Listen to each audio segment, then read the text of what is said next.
বিশ্ববিদ্যালয় নির্বাচন করার মাধ্যম দিয়ে তাদেরকে প্রত্যাখ্যান করেছে।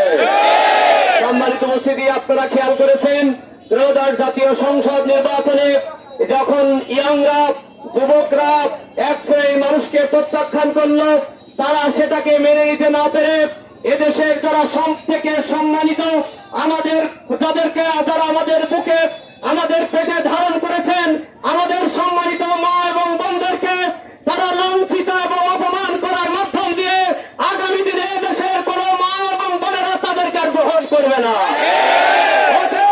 দাদা ইয়াংরা যাদেরকে প্রত্যাখ্যান করে, মহিলারা যাদেরকে প্রত্যাখ্যান করে, মা জাতি যাদেরকে প্রত্যাখ্যান করে, আমরা বিশ্বাস করি আগামী নির্বাচনে তাদের ভরাডুবি হবে।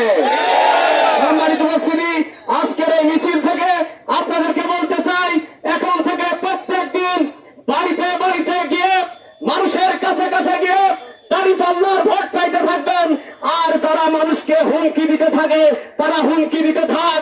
যাদেরকে হুমকি দেওয়া হচ্ছে 12 তারিখে তাদেরকে ভোটের মাধ্যমে এদেশকে থেকে তাদেরকে প্রত্যাখ্যান করবে। আমরা আপনাদেরকে বলতে চাই, আগামীর এই নির্বাচন কোন পাতানো নির্বাচন নয়। আগামীর এই নির্বাচন শুধুমাত্র দায়িত্ব পরিবর্তনের নির্বাচন নয়। আগামীর নির্বাচন আজাদীর নির্বাচন। আগামীর নির্বাচন কে ভারতের গোলামি করবে আর কে ভারতের গোলামি করবে না সেটা নির্ধারণ করা নির্বাচন। আগামী নির্বাচন কে সন্ত্রাসী করবে কে চাঁদাবাজি করবে তাদেরকে বয়কট করার নির্বাচন।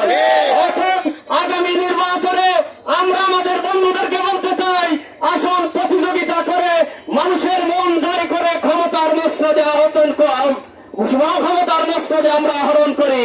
যদি বাংলাদেশের মানুষ আপনাদেরকে যেমন আওয়ামী লীগকে দেশ থেকে বিতাড়িত করেছে, যারা চাঁদাবাজি মস্তানি করেছিল, আবার নতুন করে যদি ভোটারদেরকে এরকম হুমকি ধমকি দেওয়া হয়, এদেশের মানুষ আপনাদেরকেও বিতাড়িত করতে পিছপা হবে না। সম্মানিত উপস্থিতি, আমরা আপনাদেরকে বলতে চাই, যারা এখানে উপস্থিত হয়েছেন, এখন থেকে বাড়ি ফিরে গিয়ে মানুষের কাছে ভোট প্রার্থনা করবেন। মানুষের ঘরে ঘরে এই ভোটের জন্য আপনারা প্রত্যেক মানুষের বাড়িতে বাড়িতে যাবেন, মানুষকে বোঝাবেন আগামী এই নির্বাচন হবে একটি আজাদী এবং একটি সুন্দর ইনসাফের বাংলাদেশ গঠনের নির্বাচন। এই নির্বাচনে ন্যায় এবং ইনসাফ